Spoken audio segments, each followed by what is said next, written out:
விஜய் அவர்களும் தன்னுடைய தவறினை உணர வேண்டும், மன்னிப்பு கேட்க வேண்டும். முழுவதுமாக மன்னிப்பு கேளுங்க. இன்னைக்கு கோர்ட்டு கேட்குதா இல்லையா?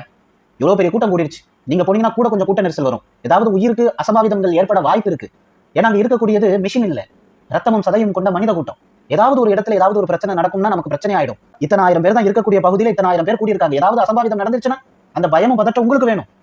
சரி, ஓகே, தாவேகா அவர்கள் விஜய் வந்துட்டு தற்பொழுது கூட்டம் அதிகமாக வருவதன் காரணத்தினால் அவர் இப்பொழுது வரவில்லை, கேன்சல் ஆகுது, பிறகு ஒரு நாள் கண்டிப்பா வருவார் அப்படின்னு சொல்லிட்டு கட்சியினுடைய முக்கிய பிரமுகர்கள் அங்க வந்துட்டு அறிவிப்பு கொடுக்கலாம். ஏன்னா கூட்டம் கட்டுக்கலையாத கூட்டமா இருக்குதுங்க. இன்னைக்கு சுப்ரீம் கோர்ட் ஒரு கேள்வி கேட்குது இல்லையா? அது நியாயமான கேள்வி இல்லையா? 10,000 பேர் தான் விஜய்க்கு வருவாங்க அப்படின்னு நீங்க எப்படி டிசைட் பண்ணீங்க? சுப்ரீம் கோர்ட் கேட்குது இந்த கேள்வி.